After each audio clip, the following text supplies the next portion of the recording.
kapatid na Eragy Manalo, ang pinakamalaki itinayong gusaling sambahan ay ang Templo Sentral.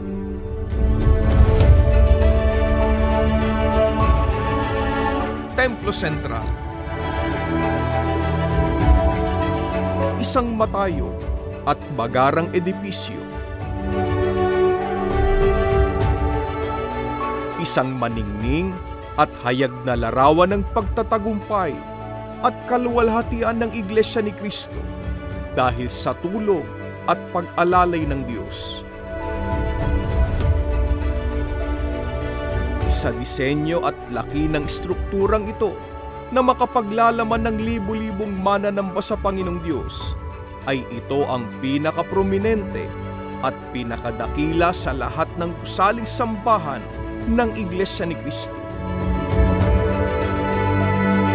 40 taon na ang nakalilipas mula nang ang templo ay tumindig dito sa lungsod ng Quezon.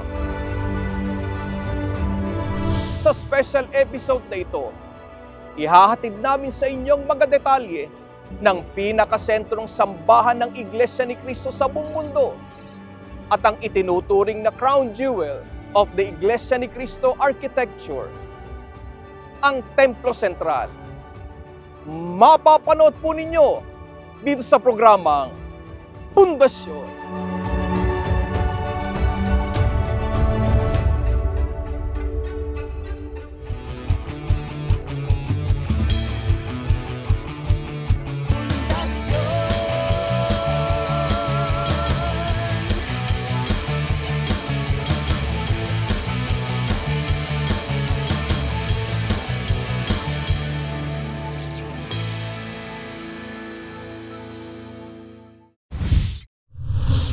Sa pagsapit ng ikasandaang kaarawan ng kapatid ni Eragy Manalo na naging tagapamahalang pangkalahatan ng Iglesia ni Cristo sa loob ng 46 years mula 1963 hanggang 2009, ay ginugunita natin siya at ang mga proyekto na kanyang pinangunahan. Pangunahing sa mga ito ang pinakamalaking gusaling sambahan ng Iglesia ni Cristo, ang Templo Sentral.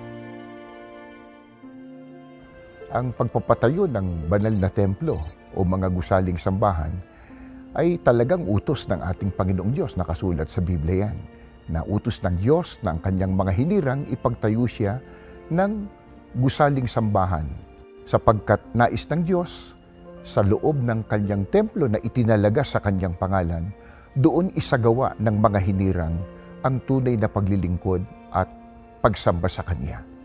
Ang lokal ng Templo Sentral po ay dating kilala sa tawag po na lokal ng Balara, na kung saan ay naitatagpo sa panahon ng sugo ang kapatid na Felix Y. Manalo noong taong 1948. Isinagawa po ang unang pagsamba sa tahanan po ni kapatid na Maria Bautista.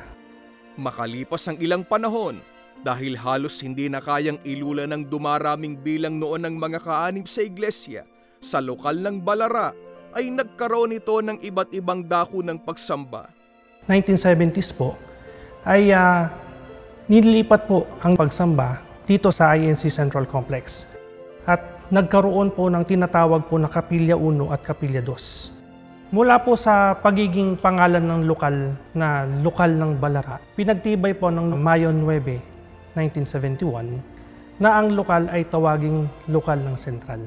Dahil sa hindi mapigil na paglago ng bilang ng mga kaanib sa lokal ng Sentral, taong 1981 nang ipasya ng pamamahala ng Iglesia ni Cristo na magpatayo ng isang malaki at modernong gusaling sambahan na ito ang templo. Itong lokal ng Templo Sentral, noon, bago ito maibukod na isang lokal, binubuo ng 4 na lokal. Lokal ng Kulyat, lokal ng Quarry, lokal ng Central 1 at Central 2. Pinagsama-sama yon at ginawang isang lokal na lang, lokal ng Templo Sentral. Bago pa magkaroon ng templo dito sa dakong ito, masasabi nating halos ilang ang dakong ito. Ayan ay bulubundukin. Kaya medyo may kahirapan na pagtatayo dyan dahil hindi patag eh. Meron pa mga kinatkat na bahagi at meron naman tinambakan na bahagi para maging angkop dun sa itatayong gusali.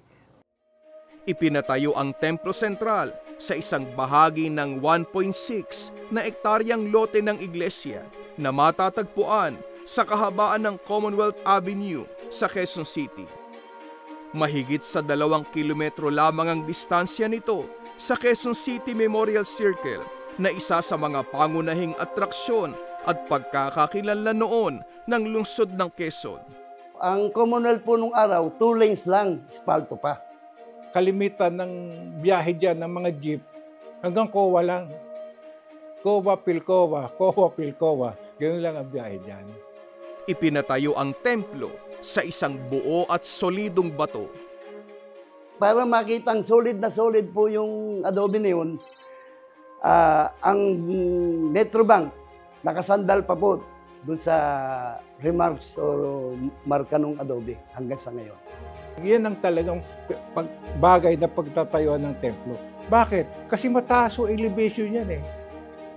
Inilaan ang nasa 6,000 square meters na sukat ng lote para sa compound ng Templo Sentral.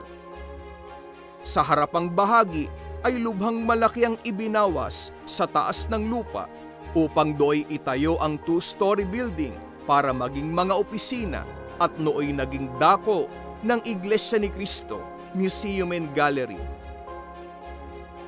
Ang mismong gusaling sambahan na may building footprint na 3,670 square meters ay ipinatayo na may 7-meter elevation mula sa kalsada at may kabuang taas na 87 meters hanggang sa tip ng center tower. Yung huling pagsamba sa lokal ng Kulyat na pinangasiwaan ng kapatid na Eranio Manalo ay pinatawag niya ako at ang sabi niya, Arnel, tignan mo, kitang-kita natin yung templo dito. Talagang ipinalagay ko yan sa mataas na dako na makikita kaagad ng mga kapatid. Katulad noon, sa unang templo na itinalaga sa Diyos sa panahon ni Solomon, nakasulat sa Biblia, natayo din sa burol, sa bundok ng Sion. Ngayon, ang sabi niya, nandyan din sa mataas na dako para pag nakikita ng mga kapatid, natatanaw ang templo, nagbibigay sa kanila ng kalakasan, ng katatagan. Ang neo-Gothic-inspired architecture na edipisyong ito ay idinisenyo ng pamosong arkitekto na si Ginoong Carlos Antonio Santos Viola. Before I got started with the design of this recent temple, I always bear in mind to design or arrive at a sort of a type of architecture that will identify the Church of Christ, the Iglesia ni Cristo, that it cannot be mistaken for any other sect except that it is Iglesia. The moment you see it, you can identify it, since it's going to be the house of worship for God. Therefore, I have to create a style that will be suited and adaptable for such kind of purpose. So, you will notice why the temple, the style or the type is, the tendency is for verticality. You will notice the towers, the spires are all going up, pointing up to heaven. And that's what he considered the spirituality of this style. As far as I remember, the most religious type of architecture to him in the past period is the Gothic style. But he told me, no, we are not going to copy the Gothic style, but I like you to create something like that. Why I have chosen the Gothic architecture? It's because of its verticality. Taong 1982 ay inumpisahan ng pagtatayo ng Templo Sentral, 13 years mula nang maipagawa ang Iglesia ni Cristo Central Office. Hindi pa man halos natatapos ang pagbuo sa mga plano para sa templo, ay malaking suliranin ng time frame o panahong gugugulin sa pagtatayo ng proyektong ito.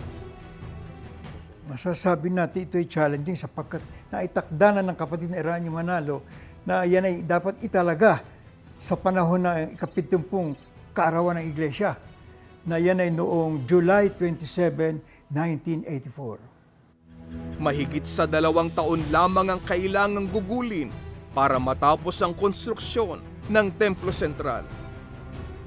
Dahil dito, ipinasya noon ng Iglesia ni Cristo Engineering and Construction Department na pagsamahin sa konstruksyon ng templo ang mga pangunahing project engineers, foremen at mga piling manggagawa na nagmula sa mga proyekto noon sa Luzon, Visayas at Mindanao. Sa pagkalagay sa akin dito, aking dinalangin sa Panginoon Diyos na naway tulungan ako sapagkat kakaiba ang gawain ito na siyang magpapahayag at magpapakilalang sa huling araw ng Iglesia ni Cristo sa kanyang katanyagan. Panukala pa lamang po ng pangangasiwa na magtayo ng banal na templo ay nagpanatama na po ako sa harap ng ating Panginoon Diyos upang mapabilang sa mga kakasangkapanin niya na gumawa ng banal na templo. At ako po'y nagkapalad na isa sa nabigyan ng tungkulin bilang mga siwa sa mga paggawa. Ang tungkulin ko po bilang isang chief electrician. At haba pong ginagawa namin ang templo ay masaya po ang bawat isa sa amin sapagkat ang templo ay kakaiba sa lahat ng mga kapilya na amin pong tinayo. Sa dinami-dami ng mga napuntahan namin lugar, halos naikot na namin ang buong Pilipinas. Pero naiiba sa lahat ng aming ginawa ang templo. Dito, naging excited ang mga kasama namin sa paggawa.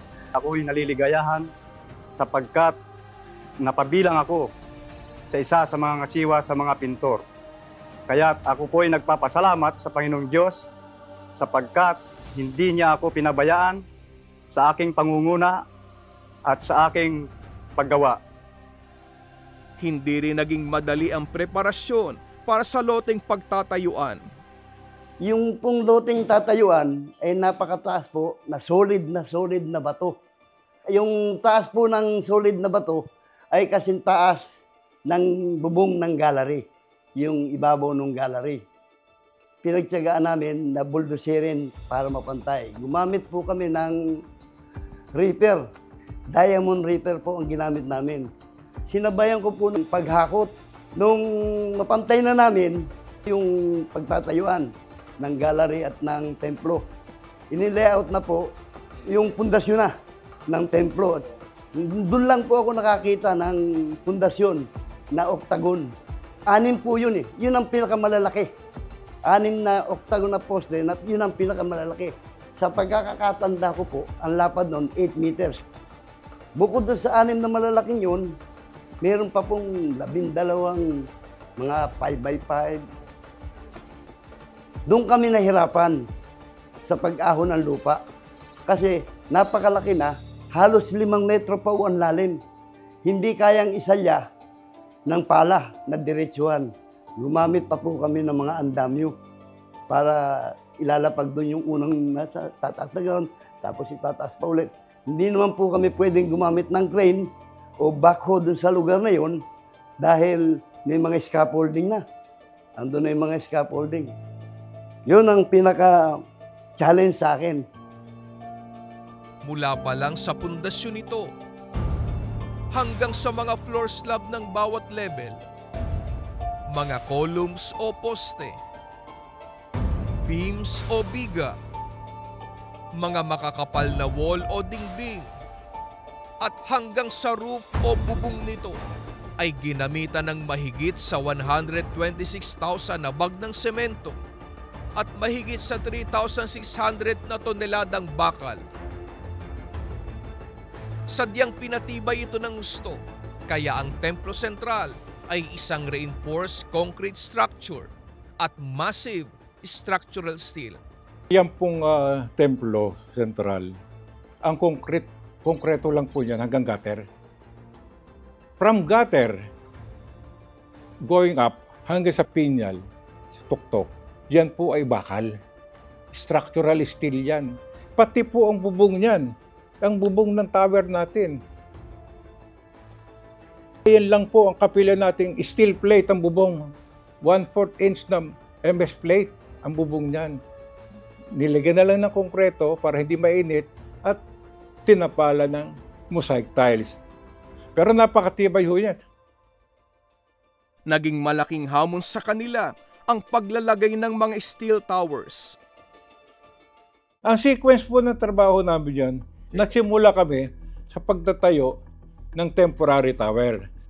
Parang sa ganon, hawakan yung mga inilalagay namin pyesa hanggang siya sa mabuo. Yung mga ribs na yan, isa-isa ang lagay ho niyan eh. So, magtatayo muna kami ng tower. Natatanggalin din pagkatapos. Yan po naman tower na yan ay naka-rest sa ground, sa pinaka-main floor. Ang main floor na natin, meron pang floor sa baba. So, nangyari, nagtukod kami dito, pagkatapos, lulundo ito. So, galing sa main floor, magtutukod uli kami pababa, papunta sa ground.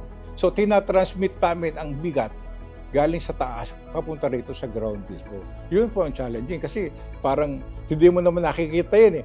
Nakasandwich yung flooring eh, pero ang bigat ng dinadala sa taas.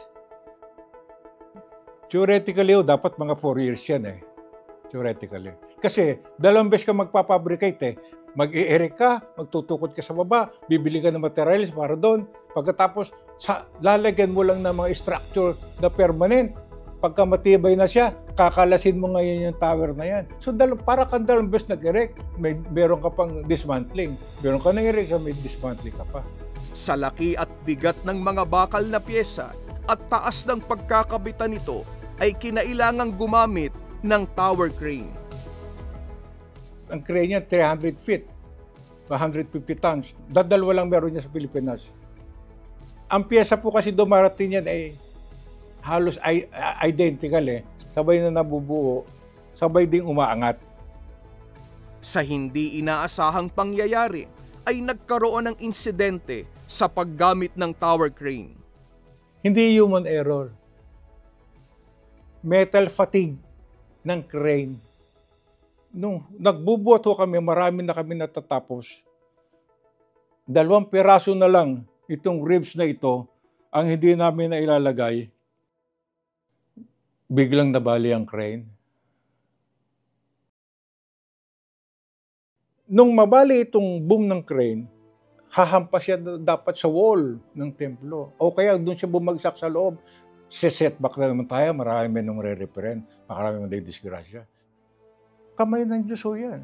Kamay ng Diyos na imbes na dito siya papalo, may tumukod na part ng boom, nag-about face na gano'n. Nag-about face yung bakal. Hinihintay ko, saan babagsak? Nung nakita ko papunta sa akin, kumaripos ako tapos bumagsak doon sa walang tao, walang nadamay, walang nasira. Kasi po, puro maximum ang buhat namin eh. Talagang pag-asa laban sa pag-asa na lang eh. Kasi wala namang makakabuhat na eh. Hindi nakakayanin eh.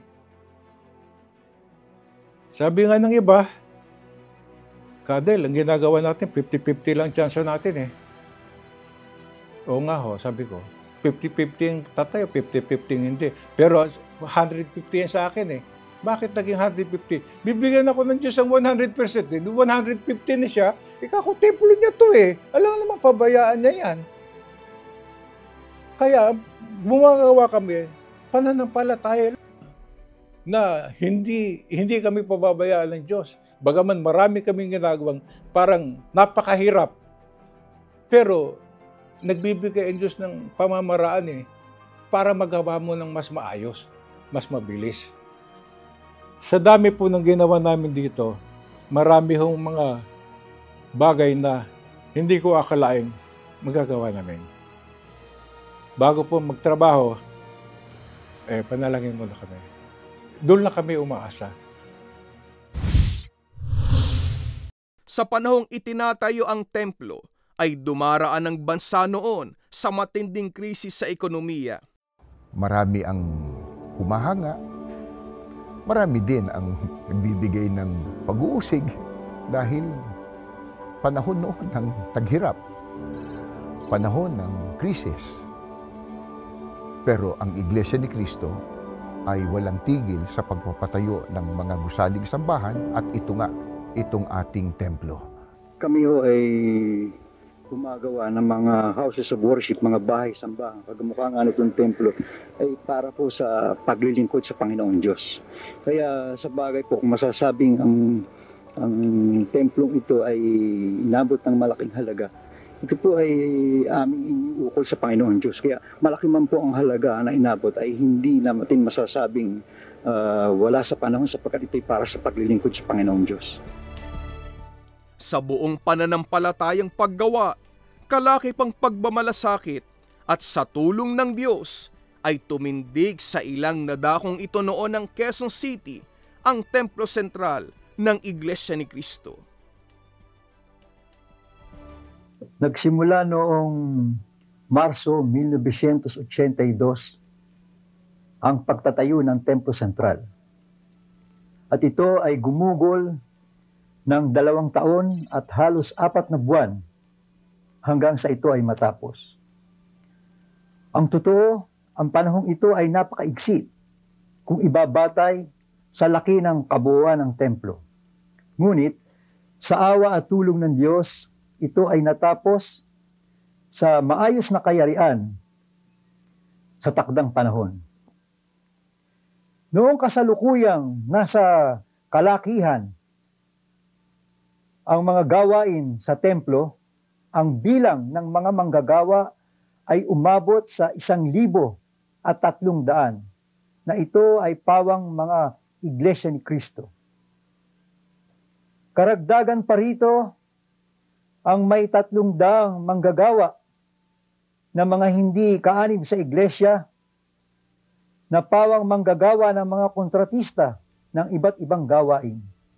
Bagaman ganito ang bilang ng mga manggagawa, ang pagpapatupad ng tuntunin at disiplina ay hindi naging malaking suliranin.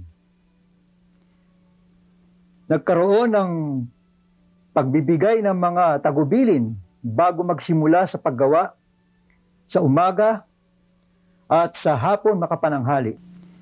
Sa kabuuan, ang manggagawa ng mga Iglesia ni Cristo ay gumagawang may malasakit sapagkat nauunawaan nila ang kahalagahan ng tungkuling kanilang ginagampanan, anumang uri ito. Sa paggunita ng Iglesia sa ika-70 anibersaryo ng Iglesia ni Cristo ay itinalaga sa Diyos ang Templo Sentral noong July 27, 1984 sa isang pagsamba na pinangasiwaan ng kapatid ni Eranio G. Manalo, ang tagapamahalang pangkalahatan ng Iglesia ng panahong yaon.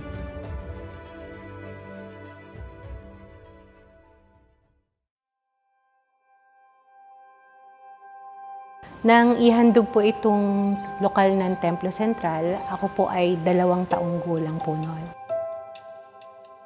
Kasama po sa masasayang alaala po namin dito ay tuwing pagsamba po ng kabataan, kasama po namin yung buong pamilya po namin.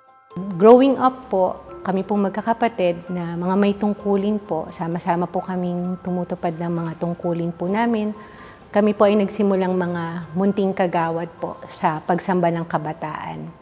At nung mga 10 taon na po ako ay naging mga awit po ako sa pagsamba ng kabataan.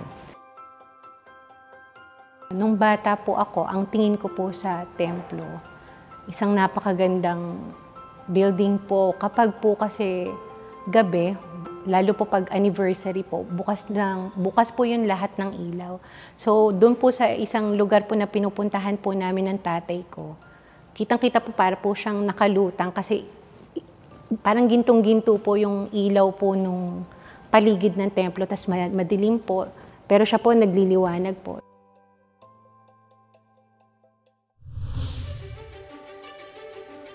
Ang arkitektura ng Templo Sentral ay binubuo ng ilang Gothic elements gaya ng malalaking spires o tore na siyang karaniwang pagkakakilanlan ng gusaling sambahan ng Iglesia ni Cristo.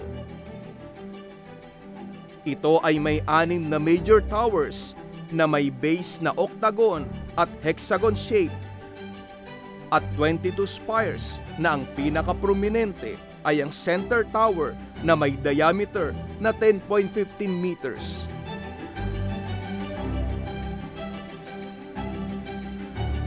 Ang Templo Sentral ay may seating capacity na 7,000. Ito ay binubuo ng iba't ibang bahagi. Ang main nave, balcony, choir loft, at nursery. Mayroon din itong side chapels. Ang right side chapel na tinatawag ding east wing at ang left side chapel na tinatawag namang west wing. Bahagi rin ng templo ang santuaryo na nasa ground level nito at kayang maglula ng nasa 2,000 katao. Nagsisilbi rin itong overflow area at may built-in baptistry na may kapasidad na 600. Ang main hall ng Templo Sentral ay matatagpuan sa second level nito at mararating mula sa santuaryo sa pamamagitan ng konkretong spiral na hagdan na may 33 steps at 46 steps naman patungong balcony. May elevator system din ito para sa mas madali at magaang na access patungo sa mga bahaging ito. Dito na rin po ako sa lokal ng templo po na doktrinahan. Dito na rin po ako nabautismohan noong August 13, 1994 po. Nung nasa hustong taong gulang na po ako para maging mga awit po sa pagsamba ng katandaan, ang mga pagtupad po namin bilang mga awit, hindi lang po siya sa pagsamba ng katandaan. Meron din po sa mga pamamahayag, sa mga kasal po, sa mga bautismo, at iba pa pong mga pagtupad po, gaya po ng tanging pagtitipon po.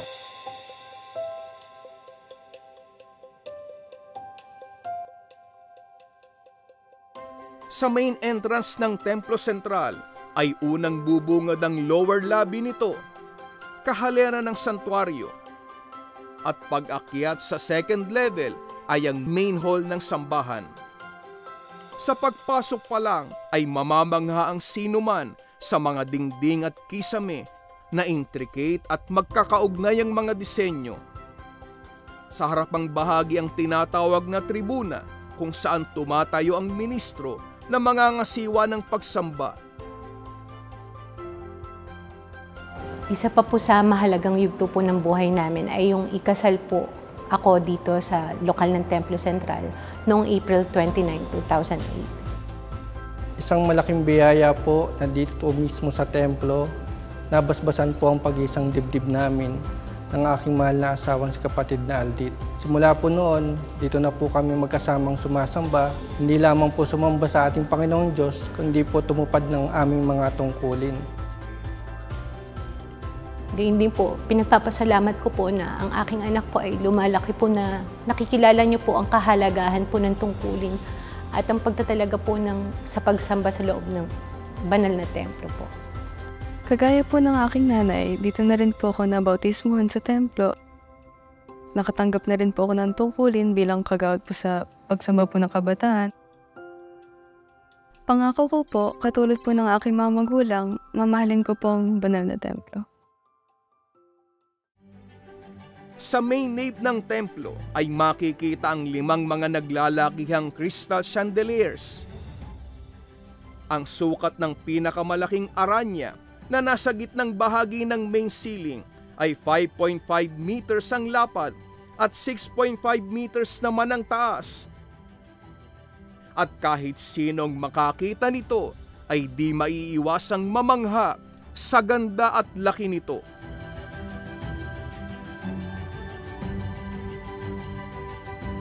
Nakakatuwa pong isipin na 40 years na po yung nakalipas, pero hindi po naluma yung banal na templo.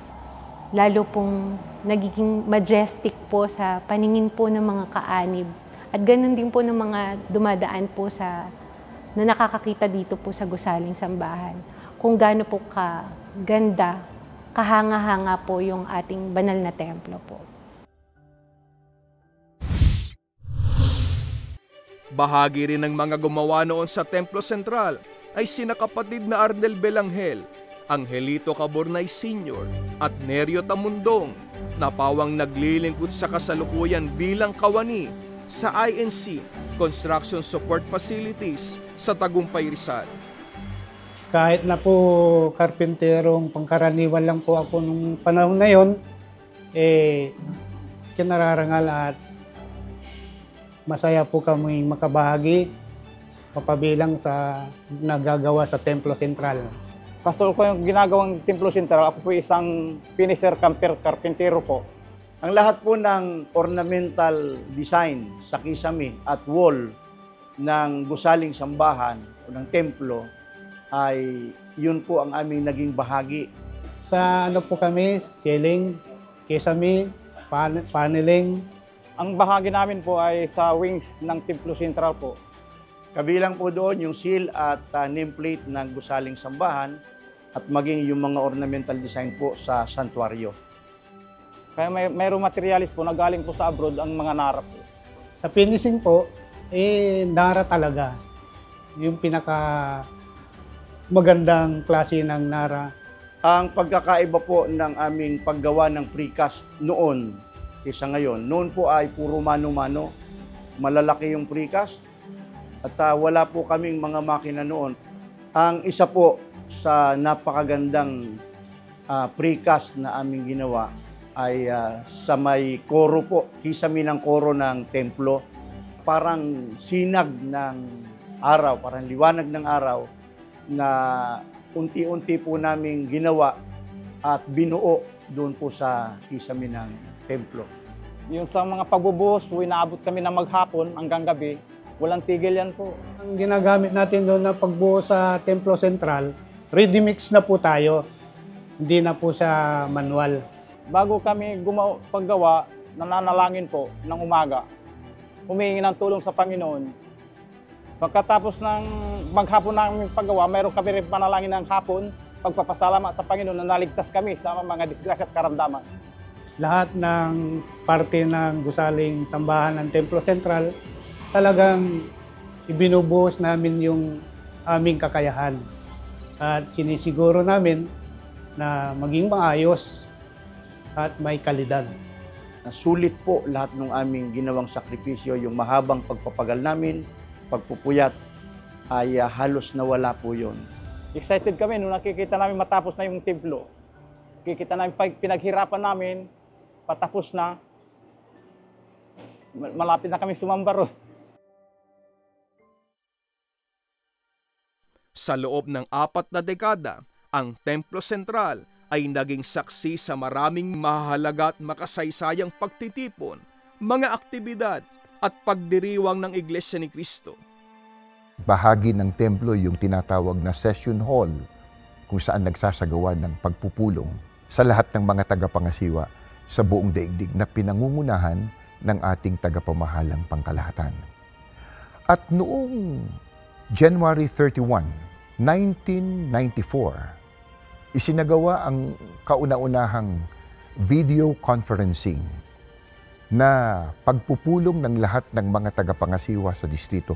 Kasama na, kasangkot na ang mga tagapangasiwa sa ibayong dagat. Yon ay masasabi nating prelude sa gagawing kauna-unahang pagsamba sa Panginoong Diyos. Nakalink din sa ibayong dagat. Yan naman ay nangyari nang manumpa bilang pangalawang tagapamahalang pangkalahatan ang ating ngayon ay mahal na tagapamahalang pangkalahatan, kapatid na Eduardo Manalo. Naganap yan noong May 7, 1994. Ang tagpong yan na makasaysayan, dito rin sa templo ginanap. Isinagawa rin po ang mga malalaking aktibidad gaya po ng pagdiriwang po ng 75th anniversary noong 1989. Hanggang sa pamamahala ng kapatid na Eduardo V. Manalo ay namamalaging ang Templo Sentral ang dako ng iba't ibang gawain sa Iglesia ni Cristo. Sa panahon po ng pamamahala ng kapatid na Eduardo V. Manalo, naisagawa po ang kauna-unahang ordinasyon na kanya pong pinangasiwaan noong Enero 2010. Sa pagkakataon pong iyon ay naordinahan po ang 202 na bagong ministro.